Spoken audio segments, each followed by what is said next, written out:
This content is not intended to be a substitute for professional medical advice, diagnosis, or treatment. Always seek the advice of your physician or other qualified health provider with any questions you may have regarding a medical condition.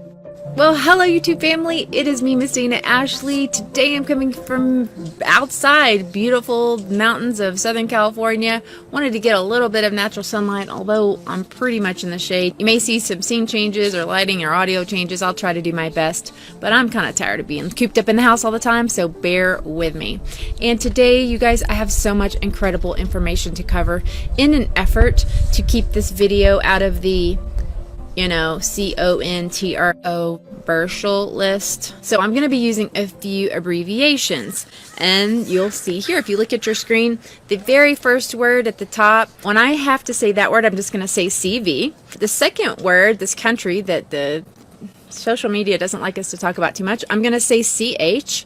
The third group that is all over this thing, I'm going to say the WHO. Finally, UNITED nations, I'm going to say UN. All right? That guy at the bottom who finally left this world not too long ago, I'm going to call him David Rocker. How about that? These are words I'm going to have to be saying a lot in this presentation, and the more I say them, the more I'm going to go down in visibility, and I think this is something that everyone deserves to hear about. I really am sorry I have to do this. It's just where we're at. I hope I don't annoy you. Today I want to bring you some insights regarding the cause and the symptoms, okay?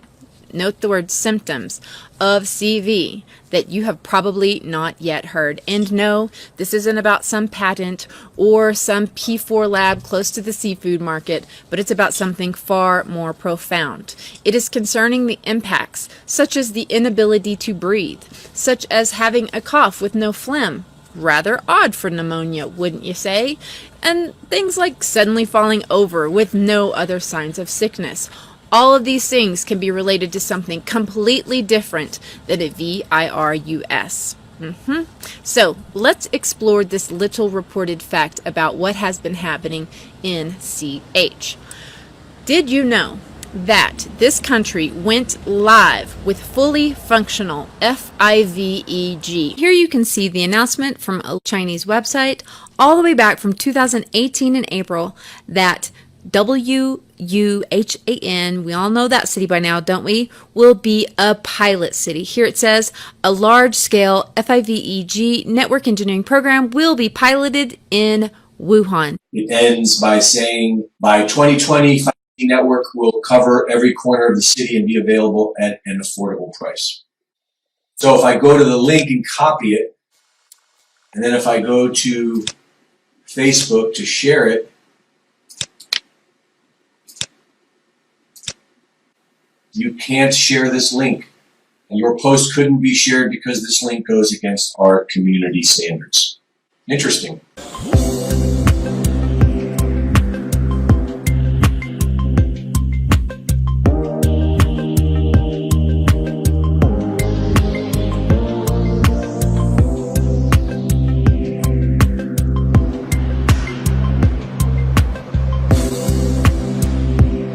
This country went live with, yep, look at your screen, guys. It went live by fall 2019. Furthermore, their hospitals have been supercharged with this most of all, FIVEG or 60 gigahertz frequencies. Yes, here you can see Huawei, CH biggest telecom provider, is attempting to show their philanthropy by donating FIVEG equipment to that. Everybody heard about the hospital that went up in 6 days, right? Did you hear that they donated the equipment to it before they even were functioning? Oh, isn't that nice of them? There were tons of articles all over the internet I was able to find talking about the hospitals being completely set up with this frequency-bearing technology.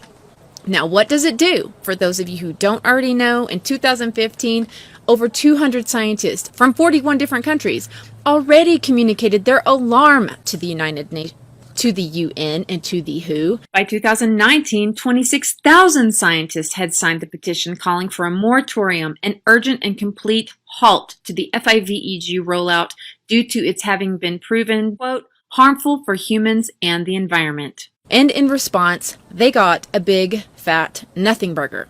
And while the WHO has named that EMF contamination in occupational and residential areas can be a stress factor, they have done nothing and have no plans to encourage the public toward the eradication of these fields at all. So, FIVEG, specifically the 60 gigahertz frequency that is being used in CH right now, and by the way, which is slated to be released all across America, has very specific biological impacts that very few people realize, and some I've been able to piece together and will be presenting to you here in this video. How these impacts from this radiation can perfectly mimic the pandemic that everyone is up in arms about. While you will see truly viral, non-stop news feeds pushing out the fear, the virus coverage. And while it could be true, like I posted in my last video of leaked footage, that CH is underreporting these numbers, what they are not telling you, and they will not tell you, are legitimate reports on the road of exactly what symptoms these people are experiencing, because then you too can start to put it together. But also, you're not going to see any correlation of the timing of this outbreak to the release of the 60 gigahertz frequency. So, we know that 60 gigahertz has been released all across China because, like America, they too have decided to make that specific millimeter wave unlicensed. Why does that matter? Just like the FCC allocated 2.4 gigahertz to be unlicensed, which is why all your Wi-Fi routers, your landline cordless phone, even your baby monitors are running on 2.4 gigahertz microwaves. Because the companies that make products that run on microwaves, they don't want to pay a separate license fee to use it. And so what people don't know is that the FCC didn't just randomly pick 2.4 gigahertz. In fact, it was selected by this entity right here. Look at your screen to see it because I'm not going to say it. Right. These guys were responsible for its selection. Do you know what other products they make? Now, this 2.4 is a frequency known to cause these problems I won't go into now, but my point is, in the same vein, 60 gigahertz is also selected to be the next unlicensed frequency, and so we the people will be bombarded with it. That means to me, we need to know what it does. What does it do? Well, not surprisingly, that's also something you have to dig very deep for. So for just a second, can we just all ponder for a moment that every single one of us, by the time we were in junior high, learned and were tested on the work of Louis Pasteur, right? But none of us learned about Nikola Tesla in school, did we?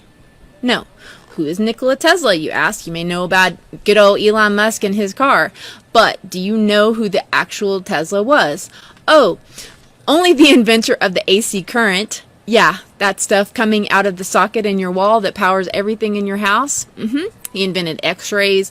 He invented radio. Yes, he did, 4 years before Marconi. He invented the remote control. Let's just have a moment of silence for that invention alone. He invented the laser. He invented the electric motor. The list goes on and on. He was even responsible for bringing us wireless communication, which I feel pretty sure he would not be wanting to be used against us as it is all now. But considering he died alone, penniless, in a hotel room right before his work was confiscated, none of this is terribly surprising. My point is, we are being educated on the forms of science that they want us to consider valid, while keeping our education limited on those forms of science that may expose what they're trying to accomplish. We have PhD level biological and chemical scientists coming out of our ears, but there is no such thing as a PhD in magnetobiology. What's magnetobiology? Exactly.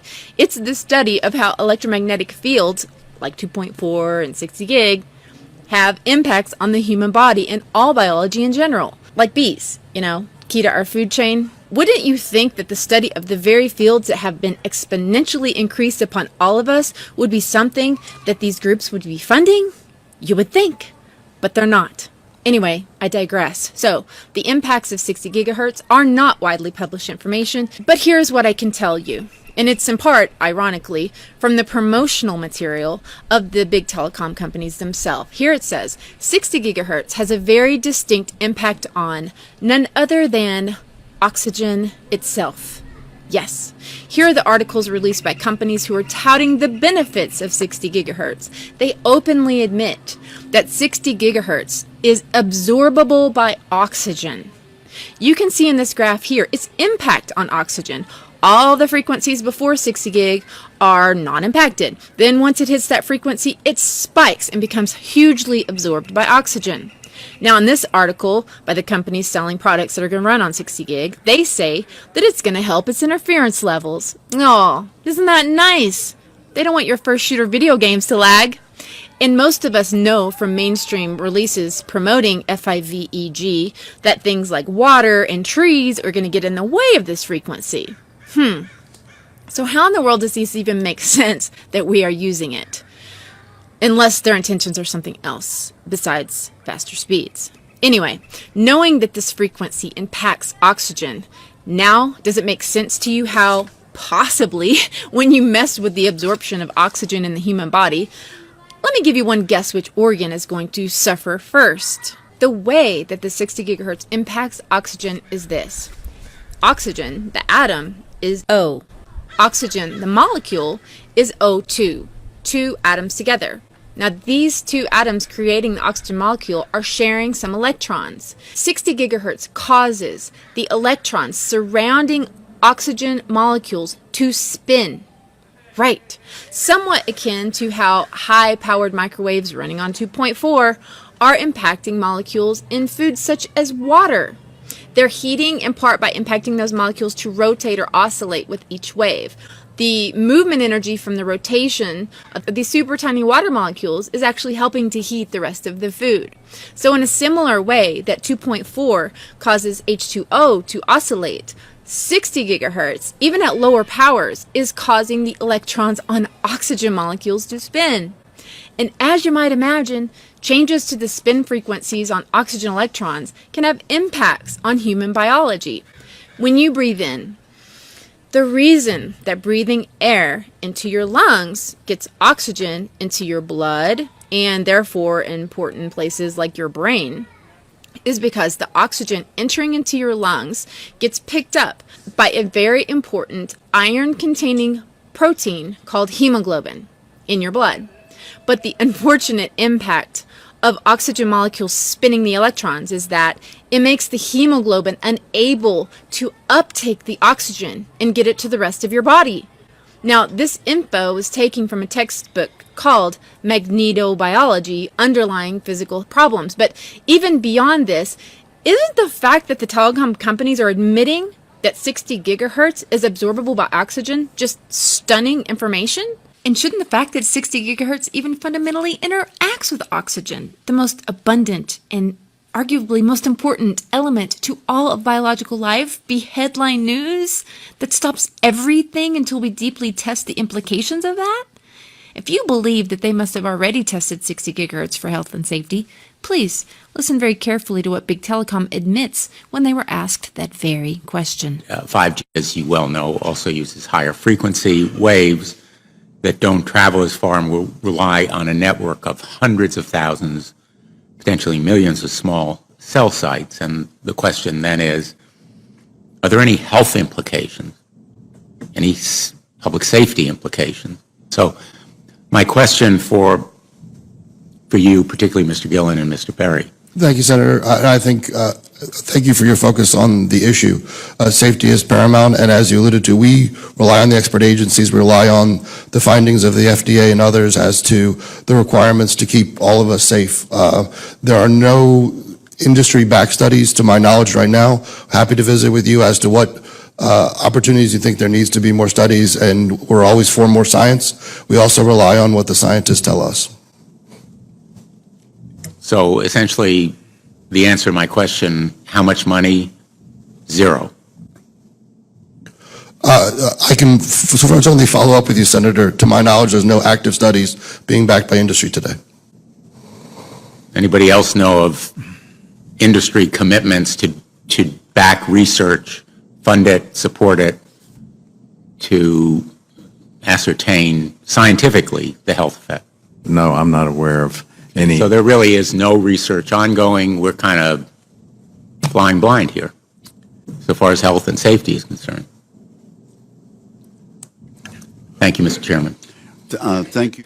Is this all starting to make sense? What they are calling the CV is acute respiratory disease. And while you can't believe 100% anything coming out of China, it seems to me there were enough leaks of people suddenly falling over in the streets that the CH government doesn't want people talking about or sharing, with no other apparent illness. Guys, listen, CV is not new, okay? It's a cold, it's a flu. That's why it says on the side of hand sanitizers like Purell and the side of a can of Lysol that it kills it. It's common enough to be listed on the most common disinfectants. But now the CH government is admitting that people can have virtually no symptoms and suddenly fall over. No symptoms, but then they can still have it. What is it? Lack of oxygen can do that too, right? I mean, let's use common sense here. What happens to you when you have the flu, right? You start to feel bad, achy, you call in sick, you don't want to go outside, you go to lay down in bed, mama brings you some chicken noodle soup, right? Or you just bopping around fully clothed, doing normal things, and fall over. If your lungs are not able to put oxygen in your blood, how long would it take you to fall over? Not long, okay? Not long. So we're going to get into some specific symptomology besides these that I just mentioned in a minute, but I can already hear some of you asking, but Dana, what about those quarantine cruise ships? They weren't even in the city of WHAN. That's very true. And I have some very relevant news for you on that topic. These ships that were quarantined just so happened to be from the Diamond Princess line of cruise ships. So let's check out this PR release from Princess Cruises. Continuing Princess Cruises' comeback new promise, a commitment focused on investing more than $450 million across the global fleet. Now here they go into some of these very expensive upgrades that they have added. Well, one of the upgrades that they go into great detail explaining on their website with high-end marketing videos showing exactly how it works is their network connectivity. Here's from their press release. Carnival Corporation and Regal Princess announces they will, quote, establish a new industry apex in connectivity capabilities. It says, using its newly developed connectivity service, Medallion Net, and working with SES networks. More about them in a minute. They talk about attempting to achieve unheard of bandwidth and how Medallion Net is made possible through, quote, an inventive array of an antenna, networks, equipment, and configuration innovations that combine to make the Regal Princess the only vessel on the planet that is currently capable of achieving this speed. Well, according to the SCS website, there are some Navy ships that can do this, powered by our O3B fleet of MEO or medium Earth orbit satellites. Yes, they are admitting to working with SES, and although they're calling it Wi-Fi, that is a misnomer considering that the company seems to be using millimeter waves. Here are a few clips from some of their videos. Stream movies, shows, and sports, as well as make Wi-Fi phone calls and video conference calls like FaceTime. That's all possible in large part thanks to what lies on board, what flies in the skies above, and the way we fuse all the technology together to ensure your experience is as great as possible. Medallion Net uses mid-Earth orbit satellites, or MEO, that are positioned 8,000 kilometers away. There are 20 MEO satellites surrounding the equator that see our Medallion-class ships, which aligns with destinations like London and Vancouver, and which corresponds to approximately 80% of Earth's surface. GEO satellites actually still reign supreme when enabling connectivity in the polar regions. This is because GEO is not impacted by rain and weather. So onboard Princess Cruises ships that feature Medallion Net, we leverage MEO and GEO satellites to keep you connected to the things you love most, and seamlessly shift to GEO when in the north. Thanks, GEO. In these tougher conditions, we're glad you're there. So by admitting in their own video that water can interfere with the connectivity is the giveaway that they are using millimeter waves and not just the type of frequencies that Wi-Fi runs on today. Now, when you look a little more into this company, SES, that's when you find this crazy information. You can see they're presently teaming up with governments, including the U.S. government, and of course our MILITARY. When you look at tabs like this one that starts intelligence, surveillance, and reconnaissance missions, one realizes this company's products and services catalog looks like a Homeland Security dream, or privacy lover's nightmare, depending on how you want to see it. And here you can also see on the SES website that they are using these satellites to beam none other than what? 5G. So, are these passengers getting sick from a VIRUS? That, by the way, they are admitting that the people on the ship haven't been tested for, or are they getting sick from millimeter wave frequencies being beamed at them even while they sit trapped in quarantine? Wow. All right. So what about all those other cities? Other cities that people have left CH4 and still got their CV virus? Well, I mean, the ones that I'm not watching this every minute. I've been working too hard on this piece. But all the cities that I found that supposedly have this, this has happened to so far, they are people who are already openly advertising that they have FIVEG themselves. Places like South Korea, check. Hong Kong, check. And then to further your questioning about what Central CH is actually dealing with besides the VIRUS, there was that news released in several alternative sources, and some even mainstream in 2018-19, announcing that CH had completed construction of a project to build a giant antenna that was 5 times the size of New York City. Do you remember that? It said this experimental radio antenna is rumored to have taken 13 years to finish, and although its official purpose was, quote, to detect earthquakes and minerals, others speculate it would be used to communicate with submarines. While the article states the exact site of the facility is not being disclosed, but information in Chinese research journals suggests it was in the Huazhong region. Oh, just so happens to include Wuhan, the capital of the Hubei province. There you go. So there's that. But, let's get deeper into 60 gigahertz can also do. Now, this was an interesting paper released by one specific hospital in WHAN, and this doctor with this YouTube channel, he was going over them in great detail. A lot of people have a lot of attention on this, but unfortunately, they're not looking at it through the eyes of the FIVEG that I'm sharing with you now, and so a lot of things to him don't make sense, but when you look at it knowing this, it all fits together rather perfectly. Of the people admitted and studied in this particular hospital, they got real specific about the symptoms, and so they broke it down from outpatient to those admitted in ICU. And of the people admitted into intensive care, it says this: over 60% of people had acute respiratory distress, respiratory failure. Symptoms included shortness of breath, rapid breathing, and bluish skin tone. Can that happen with lack of oxygen? Yeah. They had arrhythmia. I don't know how much you guys remember, but microwave frequencies can absolutely cause this.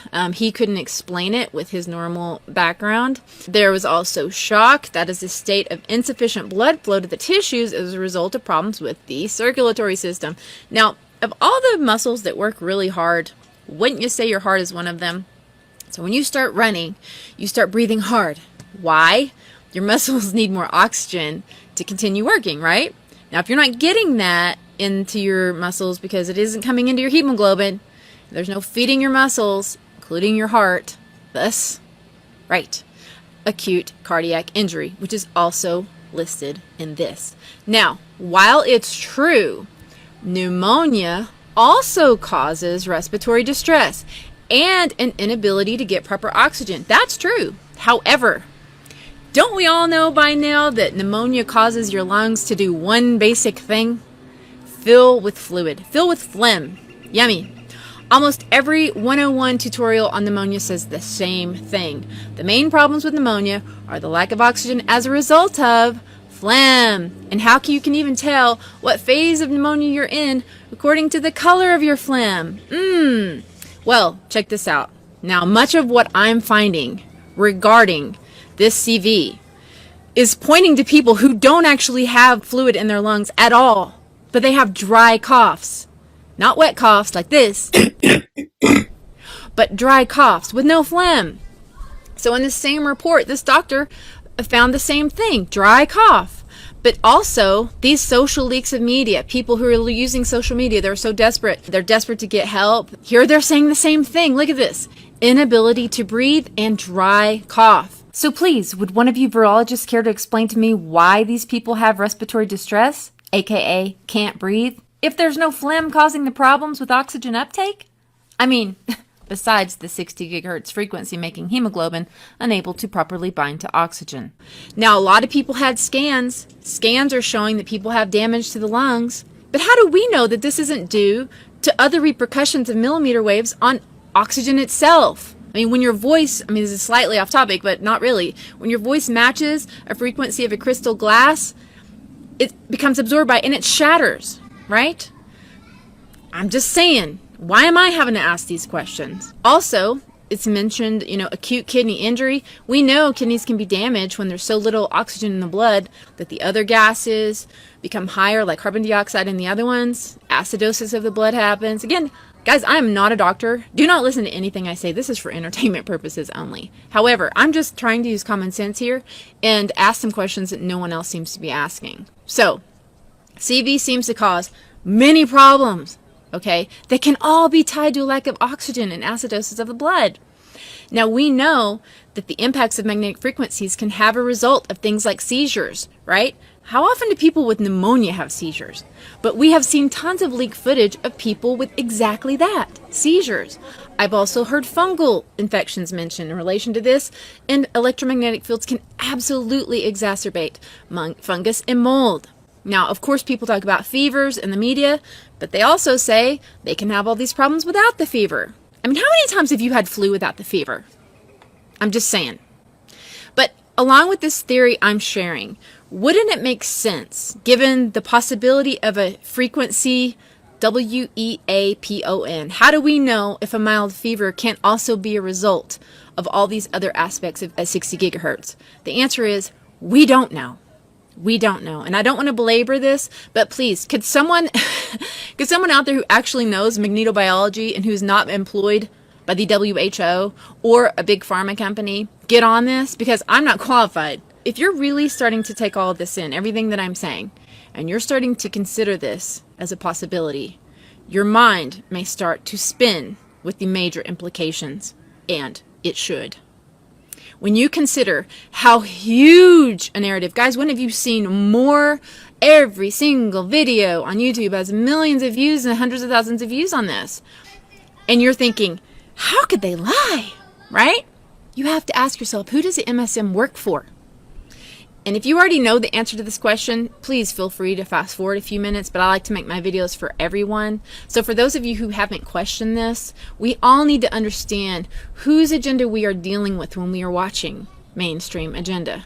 First of all, there's that unfortunate fact that over 90% of media is now owned by only 3 corporations, including a lot of social media and most online media. Understandably, these global corporations have many conflicts of interest. How many AT&T and Verizon and pharmaceutical commercials do you watch next to your news shows? I'm just saying.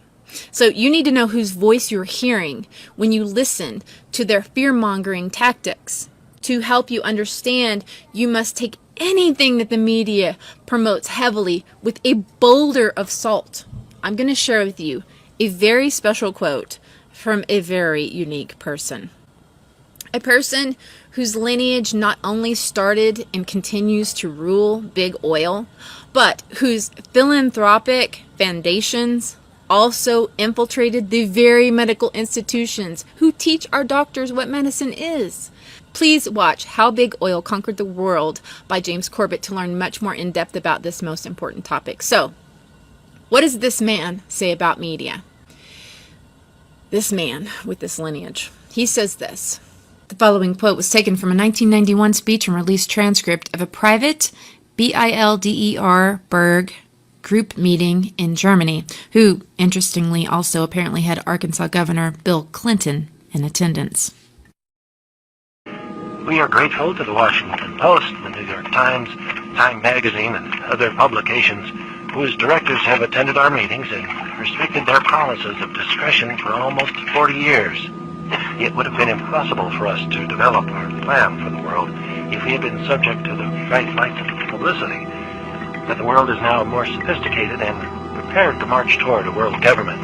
It would have been impossible for us to develop our plan for the world had we been subject to the bright lights of publicity during those years. He's thanking the mainstream media for discretion AKA keeping their big mouth shut about what they should be reporting on, but aren't. They want you looking away from the things that would expose their, quote, world plans, and towards the things that not only won't jeopardize their plan, but will help bring it into fruition. The funny thing is, a lot of these truthers that I'm seeing, they're talking about the CV being a weapon, as if saying that is exposing the elite, when in fact, it's just moving their agenda forward instead. Now, whether you think this virus is wild or a biologically created one, aren't you still going to be screaming to keep quarantining people that are heading towards America from CH? And are you going to be happy when they haul them off to military bases instead of letting them come home? The people in that cruise ship can't leave, nor can they leave the 60 gigahertz frequencies that are still beaming them. We're working very closely with China and other countries. Work with China. They need our help, and especially in terms of vaccine development. The country has about 4 or 5 exciting vaccine candidates that are out there.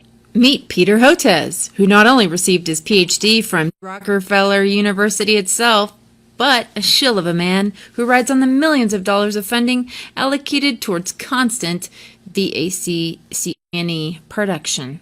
In the end, when you have a virus that's so highly contagious, that's really the only way you can tamp down an epidemic. So we're working on a vaccine. There's 4 or 5 others. Yeah, you probably are. Now, when the rest of the world is seeing all these other crazy rabbit holes they're creating, like, oh, Russia thinks America started it, and when China sees that their government is handling this very badly, and once again not taking care of their people, this isn't just about duping America. It's about duping everyone. Can you see, with all of this mess, the people of the world throwing their hands up and being like, oh, we need a higher power to take over this mess? Exactly. Never mind that the UN and the WHO and other groups involved with Mr. Rocker's lineage are very pro 5GEE. And psst, hey America, so is your president. The race to 5G is a race America must win, and it's a race that we will win. Remember the very group, WHO, is the same group that has done nothing to stop the dangers of these high frequencies for the rest of the world, even though hundreds of scientists are petitioning they do. Now, for those of you who may be wondering, but what about the VIRUS itself? I mean, aren't they testing this? And they can prove that it's a VIRUS? Remember, we have heard, even in the MSM, that China hardly has any tests to confirm whether or not people have the VIRUS, right? That's pretty convenient, isn't it? So many times people are going to be coming down with this, symptoms of this, and they're going to label it acute respiratory problem and perhaps even dying from it before they test. And when that happens, aren't they going to just assume that it's a positive case of CV? I don't think we're ever going to know the real answer to that question. But then there is the sad fact that many of these hospitals are incapable of testing even if they had them. And so what are they doing? They're sending their samples to the possibly compromised WHO themselves. As you can see here in the symptom sheet by that hospital I showed you earlier, they did just that. But beyond all this, if I were to talk about some other suppressed truth regarding VIRUSs themselves, beyond the obvious that few ponder, that, look, viruses aren't even alive. You know that, right? Even Wikipedia calls virus an agent. They're not made up of cells. They're essentially a protein encapsulating a genetic piece of material, bits of double or single-stranded DNA or RNA. The reason that antibiotics don't work on viruses is because antibiotic, anti-life, they're not biological entities at all. Which is not to say that these things can't go in and cause damage, but for the truther community to now act like this CV, just this one, is suddenly manufactured, this thing has me wondering now if all of them aren't created for decades now. Because again, they're more like a set of commands, kind of like a bad robot trying to get his RNA where it ought not be. Also, we have to be very critical when they are pumping fear at us and ask, have there ever been times in our history when we were told to fear a VIRUS, but then their cure for it proved to be far more dangerous? The answer is a resounding yes. Many have pointed out that there are CVs that are patented, and there are. And some of these patents even mentioned that they are created to place inside of what? VACCINES. And so, all right, this is where this whole presentation can start to get very slippery for me. Because if I go into here now how many highly regarded scientists have been admitting from the 90s that the genuine isolation of a virus that we were all told to fear, right? If I show you how some of these scientists said, you know, that thing was never actually isolated. And you know, AIDS actually isn't caused by that. They've got to hold on to HIV. Why? To hold on to their funding. It's a disgrace for any other disease. With this much disagreement about the cause, we would by now have a balanced portfolio. They're dispersing AZT to 200,000 Americans in the name of a hypothesis that stands unproven, a drug that is the most toxic drug that has ever been licensed for long-term consumption in the free world. And if I talk about the devastating results of the ATZ drug that the people took that actually caused the symptoms known as AIDS, it's over for me. And if I talk about the devastating results of the Bill and Melinda Gates Foundation going all over the world, giving well-being SHOTS to little girls, causing some of them to die within 6 months, it's not going to work out well for me on this YouTube, CNN tube, NBC tube platform. So let's look at each one of these and see how we can get this down to zero. Probably one of these numbers is going to have to get pretty near to zero. That's back from high school algebra. But let's take a look. First, we've got population. The world today has 6.8 billion people. That's headed up to about 9 billion. Now, if we do a really great job on new vaccines, healthcare, reproductive health services, we could lower that by perhaps 10 or 15%. Now, if we do a really great job on new vaccines, healthcare, reproductive health services, we could lower that by perhaps 10 or 15%. We could lower that by perhaps 10 or 15%. $1 billion over the next 10 years to make it the year of the vaccines. What does that mean exactly? Well, over this decade, we believe unbelievable progress can be made, both inventing new vaccines and making sure they get out to all the children who need them. We could cut the number of children who die every year from about 9 million to half of that if we have success on it. And the benefits there in terms of reducing sickness, reducing the population growth, it really allows the society a chance to take care of itself. And the benefits there in terms of reducing sickness, reducing the population growth, We've seen now there's a type of foreign assistance for vaccines or for AIDS treatment that are incredibly effective. These are all about saving lives. And the good news is that as you make those breakthroughs, the population growth in the country goes down. These are all about saving lives. The population growth in the country goes down. The good news is the population growth in the country goes down. I think what I'm probably going to have to do, if you want to get deep into this part of it, is to create a video that I'll put up a link to on my Patreon page, and I will have it backed up on a site that I'm now almost all the way uploaded called Brighton.com. It's where a lot of YouTubers are going that have been taken down from YouTube, and so I will have to put this kind of information there. But at the risk of my own ejection from this platform, I just had to add this.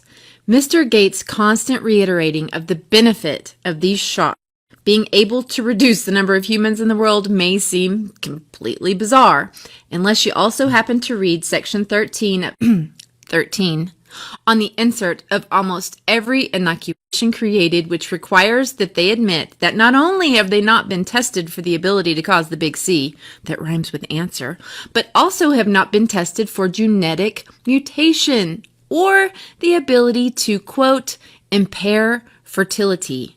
Nice.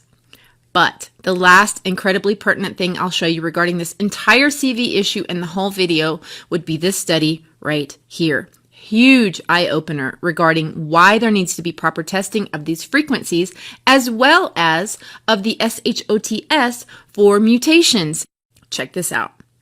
quote, exposure to 50 hertz electromagnetic field induces activation of the Epstein-Barr virus genome. The abstract ends by saying, this finding provides additional evidence that DNA can be modulated by a magnetic field. Oh, you mean those untested electromagnetic fields that they're going to start freeing up and cranking all over America? They could activate mutations of dormant VIRUSs from DNA? DNA from what? And why would we have latent viruses and random DNA in us to begin with?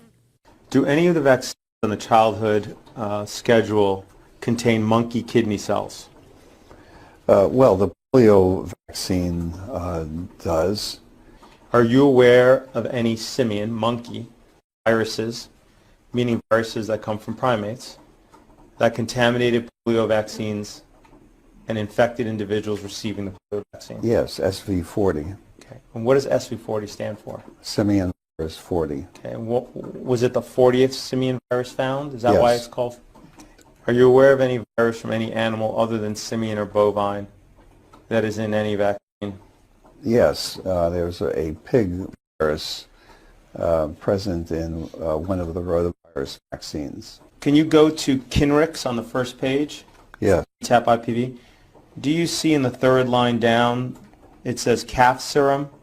Do any vaccines on the childhood schedule contain embryonic guinea pig cell cultures? Varicella vaccine was passaged in guinea pig cells. Do any vaccines contain gelatin from pigs? Yes. Do any vaccines on the childhood vaccine schedule contain human albumin? Oh, yes. What is human albumin? Human albumin is part of human serum. It's part of the blood that is liquid. Do any vaccines on the childhood schedule contain MRC5 human diploid cells? Yes. Rubella, varicella, hepatitis A. What are MRC5 cells? They are human fibroblast cell strain. They were created by taking fetal tissue and from a particular fetus that was aborted by maternal choice, and the cells, the so-called fibroblast cells, were cultivated. If you could turn to page 3 for MMR and MRV. Do you see that within the ingredient list that lists WI38, human diploid lung fibroblasts? Yes, I do see that. Isn't it true that human DNA in vaccines is typically purposely fragmented? Yes. This study involved 74 fetuses. 76. 76. And these fetuses were all 3 months or older when aborted, correct? Yes. What organs did you harvest from these fetuses? A whole range of tissues were harvested by co-workers. Okay. And these pieces were then cut up into little pieces, right? Yes. And they were cultured? Yes. Okay. Some of the pieces of the fetuses were pituitary gland that were chopped up into pieces to, okay, included the lung? Yes. Okay, included the skin? Yes. Kidney? Yes. Spleen? Yes. Heart? Yes. And tongue? I don't recall, but yeah, probably yes. Are you an atheist? Yes. Okay. When you were a child, what vaccines did you receive? Diphtheria. In childhood, I think it was probably only diphtheria. That doozy of a deposition you just saw was of the grandfather of vaccines himself, admitting a plethora of dormant VIRUSs from a variety of animals and DNA, as well as cultured tissue from aborted human beings, placed all cozy-like right inside of the SHOTS that many of us have already received. Could this be from where these pieces of DNA capable of mutating are derived? I don't know. What do you think? Just know that there are certain things that this pro-one world plan will not tolerate. Let me just give you an example of what I mean. All right? All right, can you see this? All right. These are 4 controversial topics on this board, right? So, now you can get demonetized for talking about these, but they're still going to leave you around, okay? Although it's getting worse all the time. But one of these is guaranteed to get your books taken off of Amazon. It can cause your own web host to shut you down. It can cause your email campaign company to turn you off. And can you guess which one it is? This one right here. Now keep in mind that number 1 and number 4 even have an entire network that it has at least a good amount of content promoting these topics. But number 3, oh no. Now if you want to figure out the true plan, the true, what they call deep state, which is just another created word, that is meant to destroy us, then you need to figure out what topics no one can talk about. The right or the left are not exposing. Although one of the right or the left does have a lot more truth than the other one, that division is meant to divide us amongst ourselves. And given that your boy Trump is promoting FIVEG and he's telling people to get their... They have to get the shot. The vaccinations are so important. This is really going around now. They have to get their shots. SHOTS, I hope you will at least consider what I'm saying. Now, speaking of getting your SHOTS and the inability to speak, I have to show you just this one last thing. Now, while many people on YouTube already talked about Bill Gates and his big prediction of a CV only a few months before all this happened, it began in healthy-looking pigs, months, perhaps years ago. A new coronavirus spread silently within herds. Gradually, farmers started getting sick. Infected people got a respiratory illness with symptoms ranging from mild flu-like signs to severe pneumonia. The sickest required intensive care, many died. But not nearly as many showed how at this same conference, a 201 event, being hosted by not only the Bill and Melinda Gates Foundation, but the UN and the WHO, spent almost a quarter of the time talking about not how to come together and help people suffering with disease, but instead talking about what new extreme measures to take when people spread any information that doesn't line up with their ultimate goal. As levels of trust fall and people stop cooperating with response efforts. This is a massive problem, one that threatens governments and trusted institutions. National governments are considering or have already implemented a range of interventions to combat misinformation. Penalties have been put in place for spreading harmful falsehoods, including arrests. We're at a moment where the social media platforms have to step forward and recognize the moment to assert that they're a technology platform and not a broadcaster is over. And on various social media channels and cable networks, there's been some conspiracy theories that are around about the potential that pharmaceutical companies or the UN have released this for their own benefit. So as we move forward, obviously trust in pharmaceuticals and government is very important at this moment. I think with the social media platforms, there's an opportunity to understand who it is that's susceptible in what form to misinformation. So I think there's an opportunity to collect data from that communication mechanism. The second thing is, with that ability, we can identify false information more quickly. We are actually receiving reports about people trying treatments that are purported to be effective but are actually harmful. And the quicker that's recognized and can be countered, the fewer people will fall susceptible to those things.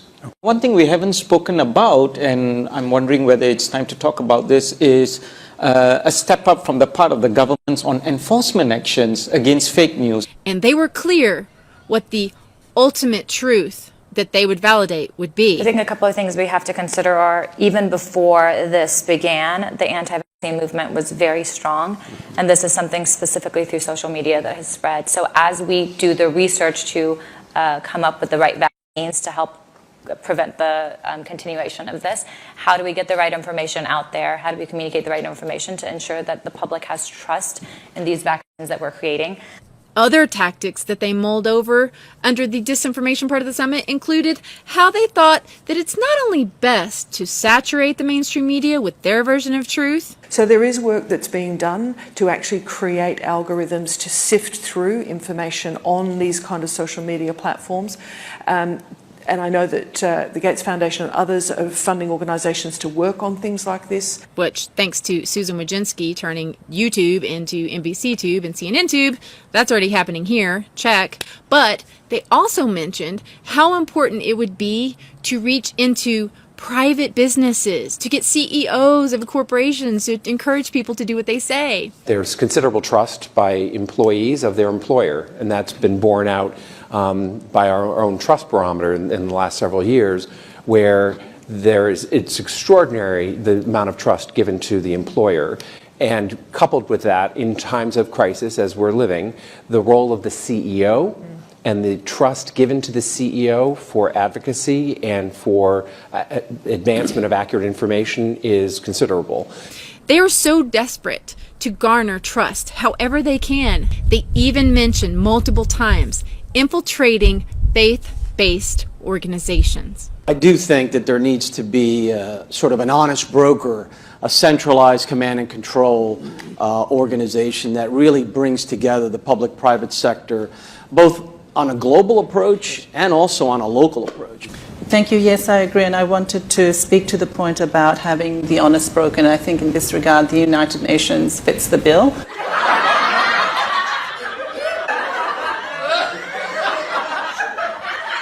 I think a complementary tactic, too, is to tap faith-based organizations and civil society and other institutions to recruit them also to basically, almost at a grassroots level, continue to basically have the integrity of the information. Yep. They're planning to infiltrate your private business, your job, your local churches, your pastor, to get you to do what they say. Wow. So, I'm not sure how much longer I can do this work. And I would like to please thank you to any and all of you who have supported me, either just through an encouraging email, through PayPal. I'm trying to find an alternative to that, but also my Patreon, who I can count on every month. It's such a support to me. It is the only thing that's keeping me going at this point. I want to keep going, not just to talk about this stuff. Actually, I want to do a lot more on spiritual matters, because to me, ultimately, that is the most important part of all of this.